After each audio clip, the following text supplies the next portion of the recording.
before the slides come up, I can present myself. My name is Jakub Kopal. I'm a postdoc at the University of Oslo, but before I was a postdoc with Daniel Obstok at the McGill University.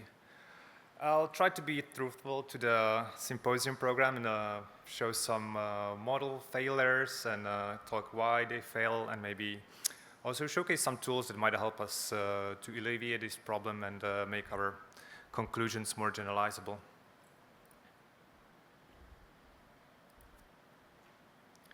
Maybe.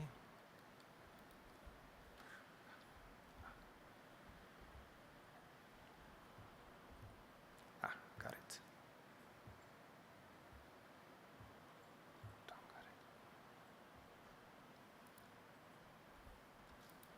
Do you want to change the slides?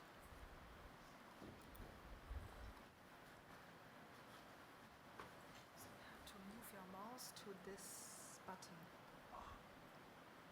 Tricky. Yes, sorry for the delay.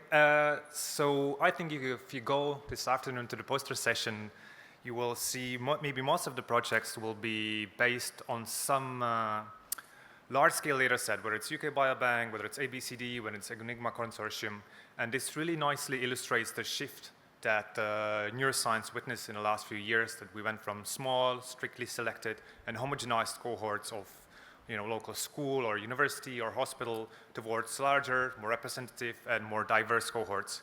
So this is really now the era of big data, as Sarah also nicely pointed out. And these large-scale data sets, they typically collect large amounts of deep genetic, brain, and phenomic data. And even though we witness this shift in our resources, our models or our methods remain mostly the same. So while large-scale data sets provide a huge opportunity for new scientific insights, we argue they do not provide a free ticket to these insights. So we see, as nicely illustrated by this figure, you see that with increasing sample size, we observe a decreasing prediction accuracy of major brain disorders. Although the figure is quite old, I think it's still highly relevant. And why we observe this relationship time and time again, we think it's because that large data sets are not big, small data sets. And what it actually means is that there are sources of population stratification that might actually overshadow the effects we are studying.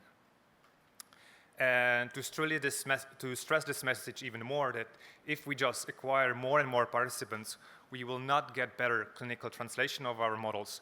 We can look at the example from genetics. So in genetics, there is a popular tool called polygenic risk score. And this tool evaluates the risk for a certain trait or phenotype based on your genetic blueprint. And while this score might work well in the participants of European ancestry, in other ancestries, it works significantly worse. And why is that? Well, it's because polygenic risk scores are based on genome-wide association studies, and genome-wide association studies are built mainly on participants of European ancestry. And if we make clinical or diagnostic decisions based just on a limited spectrum of our actual population, that might lead to dangerous consequences, one of them being that the models might fail on new participants, especially if these new participants differ in cognitive or biological backgrounds. And this so-called dataset shift cannot be remedied just by acquiring more and more of the same participants, but rather we should focus on prioritizing diversity in our samples. And this showed already promise for polygenic risk scores. So let's focus on diversity. And so we heard nice examples of how ethnicity or sex is important in our study. So if we look again at the typical target of our studies, which are the brain-to-brain disorders, we know that Alzheimer's disease is more prevalent in African Americans compared to white Americans. In schizophrenia, males and females diverge in several clinical parameters. In autism spectrum disorder, our cohorts typically have more males than females. So these are all very important sources of population stratification, but we can go even further. We can look at handedness. left-handed people were systematically ignored in neuroscientific research just based on the ground of reducing noise. But then a series of studies that focus on handedness found out that there are actually significant differences in brains between left and right-handed people. And the differences were, for example, in the functioning of face processing network or in language processing. And handedness is a nice example of a tricky phenotype, because if you not work with it carefully, the bias in our samples can lead us to erroneous conclusions, such as that left-handed people have reduced lifespan. And there were several hypotheses trying to explain that observation, from genetics to the fact that guns are made for right-handed people, so maybe there are more victims among left-handers. But actually, well, it's an erroneous claim, it's not true, and it stems from the fact that in different periods in history and in different countries, the rate of left-handers changes dramatically. And so we're seeing these sources of inter-individual differences, and we're really just beginning to understand how they are interlinked with the brain and mind in general. We also saw a nice example, or you might see in a poster, of a socioeconomic status, how is that linked to mental health outcomes. We know that nutrition is associated with better cognitive performance, but there are other sources, such as religious belief, height, immigration status, hormone metabolism, and all of these contribute to the complex inter-individual differences. And all of these sources can skew our brain behavior studies and consequently deteriorate our conclusions and generalizability. So we can just look at quickly at the reproducible match sampler from the ABCD, and they acknowledge the influence of sight, age, sex, ethnicity, grade, highest level of parental education, handedness, combined family income, and exposure to anesthesia in studies focused on brain behavior associations.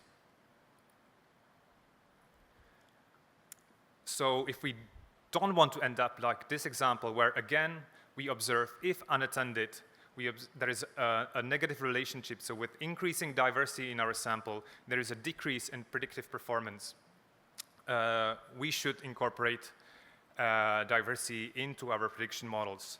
But it's challenging, to know which aspects of diversity, because we saw the multiple phases of diversity. So which of these we have to include?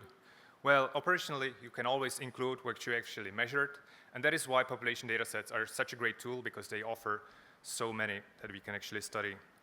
And as the title promised, I'll showcase quickly 2 examples of tools that might help us generate more generalizable results.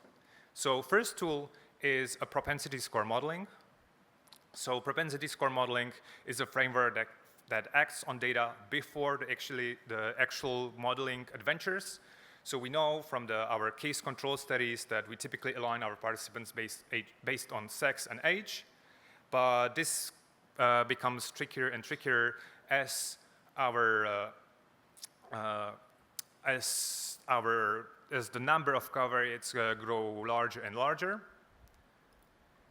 And that is why propensity scores have the attractive property that they summarize large number of heterogeneous characteristics into single balancing score, always with respect to a target phenotype of interest. They're actually defined as the probability of treatment assignment conditional of several available person characteristics. So this is a nice example from Tabia Schiller and UK Biobank. So she took UK Biobank and Health Survey England, which is a data set that is representative of the general UK population. And she showed that, as we know, UK Biobank is not that representative. The UK Biobank participants are typically older, more educated, less BMI, smoke less, and so on and so on. And if you use propensity score modeling, so she fitted series of logistic regression models to predict the participation to UK Biobank. And if you take the outcomes of these logistic regression models as your weighting factors, you can actually build a proxy of UK Biobank that is representative of the general UK population. This was a tool that acts on the data before the your modeling adventure. Now for a tool that acts on the outcome of your modeling. So we can, for example, use something called post-stratification, and post-stratification is based on the fact that most of our samples are biased, which is actually probably true. And it's a framework that tries to adjust the findings between our sample and the general population. So typically it uses some external knowledge, and most likely from census surveys, and it tries to debias the estimates from our models. So we can look at a simple example from political polls in 2020 in US. So there was a highly biased, highly unrepresentative political poll. I think it was done using PlayStation. So most of the respondents were young males. And using a multi-level model, you would estimate that the support of Joe Biden in Vermont is 73%. As I said, highly biased sample. But if we use US census data to debias these estimates, we get results that are actually much, much closer to truth, with a support for Joe Biden in Vermont around 50%, which was actually true around that time. So even if you have data that is based on highly biased sample, you can, with some tricks, get to generalizable and representative results. So to conclude, there are many, many sociodemographic factors that are linked and intertwined with most probably brain-behavior relationships. And the way forward is not to restrain ourselves on a narrow subpopulation, but rather to embrace the diversity in our sample and try to use tools that are able to really push it forward and make our conclusions more generalizable and more representative.